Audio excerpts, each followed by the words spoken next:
let's do it. Hello, this is the last part 3 of this 3-part series about the plan of salvation, the plan of happiness. I'm going to answer the questions: what happens after we die? How are we judged? What is heaven and hell like? The restored gospel of Jesus Christ offers some comforting insights. What happens when we die? Our spirits enter the world of spirits. The world of spirits is divided. Some in the world of spirits are stuck in a way. We call this spirit prison. Don't let the word prison get you down. This isn't necessarily a hell. In general, spirit prison is a place for spirits that can't progress because they haven't accessed Christ's full redeeming and enabling power made available because of Christ's atonement. It is accessed through covenants. These covenants are made through ordinances such as baptism, and they make up the gospel of Jesus Christ, which is only administered in Christ's church. This gospel isn't just being preached on earth, it's also being preached in the world of spirits. The people who choose to accept Christ in the afterlife still need to be baptized. You can't be baptized in the world of spirits because you don't have your body. You have to have a body to be baptized by immersion. This is why baptisms for the dead are necessary. This does not mean baptizing dead bodies. Ooh. Members of the church go to the temple to perform vicarious baptism. We are baptized in the name of someone else, for them. This is not a new concept. This is the restored gospel of Jesus Christ, which means Christ's gospel, the same gospel that he taught in his lifetime, restored, nothing lost. The same gospel that Paul taught. And he mentions baptisms for the dead in 1 Corinthians chapter 15. Else, what shall they do which are baptized for the dead if the dead rise not at all? Why are they then baptized for the dead? They did baptisms for the dead in Paul's time, and that wasn't weird. Just because you do vicarious ordinances for someone doesn't mean that they're going to accept it. Choice will always be an important part of our existence. When we're doing these baptisms, we're not forcing anybody into anything. We are making it available so that there are more options for them. Spirit prison is a place for suffering in some cases, but it's also a place for learning and waiting. When baptism and other ordinances are accepted, that's when spirits can move from spirit prison to spirit paradise. It's called paradise because that is where spirits go to rest from worldly care. But it isn't just a place of laying around, chillaxing. Spirit paradise is also a place of doing a spiritual work. Spirits in spirit paradise are helping and teaching the spirits in spirit prison and helping all of us on earth, though we can't see them. In part 1 of this little series, I talked about a choice that we made before the earth was created. We chose God's plan and God promised us bodies.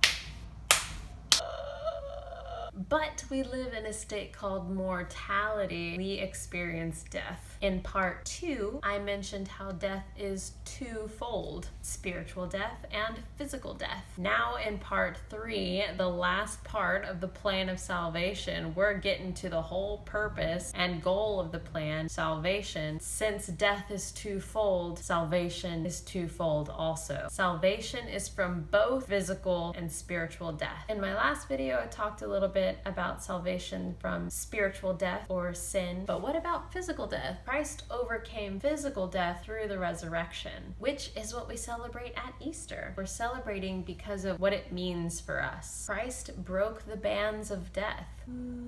He shall be led, crucified, and slain, the flesh becoming subject even unto death, the will of the Son being swallowed up in the will of the Father, and thus God breaketh the bands of death, having gained victory over death. In the Book of Mormon, he gave up his life and then he took it back again. Think of that as him becoming the master of death. If we are subject to death, but death is subject to Christ, then we are really subject to Christ. Death held us prisoner, Christ will set us free. Every single person who has ever died or who will die will be resurrected. Everyone will be reunited with their bodies, immortal bodies, perfect bodies. The soul shall be restored to the body, and the body to the soul, yea, every limb and joint shall be restored to its body, yea, even a hair of the head shall not be lost, but all things shall be restored to their proper and perfect frame.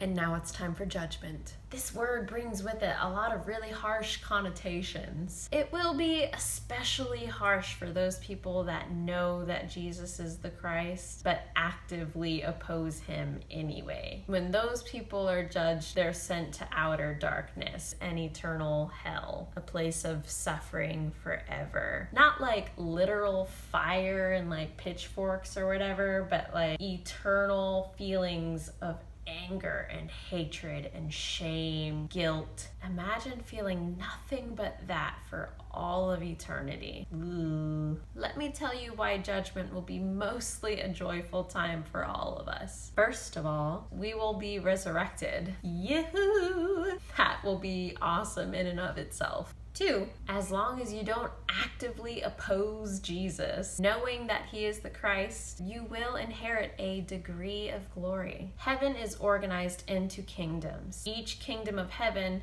has a degree or measure of glory. This is not a new concept. This is the restored gospel of Jesus Christ. Christ taught this. Paul taught this in 1 Corinthians chapter 15. Paul taught that when we are resurrected, our bodies will attain different degrees of glory. There are also celestial bodies and bodies terrestrial, but the glory of the celestial is one and the glory of the terrestrial is another. There is one glory of the sun, and another glory of the moon, and another glory of the stars. For one star differeth from another star in glory. So also is the resurrection of the dead. The degree of glory that we attain is completely and totally dependent upon our choices. There are 3 main kingdoms of glory that we can prepare for: telestial, terrestrial, and celestial. Those are crazy words. Bear with me. Telestial is the lowest degree of glory, the lowest kingdom of glory, the lowest kingdom of heaven. And celestial is the highest. The people in the telestial kingdom are people who didn't live very nice lives. For instance, they love and make lies. These are people who didn't follow the light of Christ and just continually kept snuffing out that light. Those who never accept a testimony of Jesus Christ. And remember, they have more than just life to do that. If you rejected that testimony in life, you have the opportunity to accept it after death. But for those who reject it both in life and reject it after death, they never accept his atonement. And because they never accept his atonement, these choose to suffer for their own sins. This suffering for their own sins takes place before the resurrection in spirit prison. That's already happened by the time resurrection and judgment happens. Even those people will end up in a really nice place. The telestial, the lowest one, is paradise compared to what we're experiencing now on earth. And it only gets better from there. Here's the attitude you should not have about it. Oh, God will beat us with a few stripes and then at last we'll be saved. So let's just do whatever we want. Those few stripes, or the suffering for your own sins, is pretty terrible. Christ himself had this to say about it. For behold, I, God, have suffered these things for all, that they might not suffer if they would repent. But if they would not repent, they must suffer even as I, which suffering caused myself, even God, the greatest of all, to tremble because of pain, and to bleed at every pore, and to suffer both body and spirit, and would that I might not drink the bitter cup and shrink. You don't want to go through that. You want to prepare for better than that. It gets so much better than that. The degrees of glory after that don't include any suffering for sins. I won't go into details about these kingdoms in this video, but I hope that I got the point across. God loves his children, all of us. Good job. I hope you learned something new today, and I hope you feel the love that Heavenly Father has for you and for all of us. Thank you for watching. Good job! Thank you for watching. If you like this, hit the thumbs up button. If you have questions or some thoughts and feelings you'd like to share, comment below. Subscribe if you want to see more. Subscribe.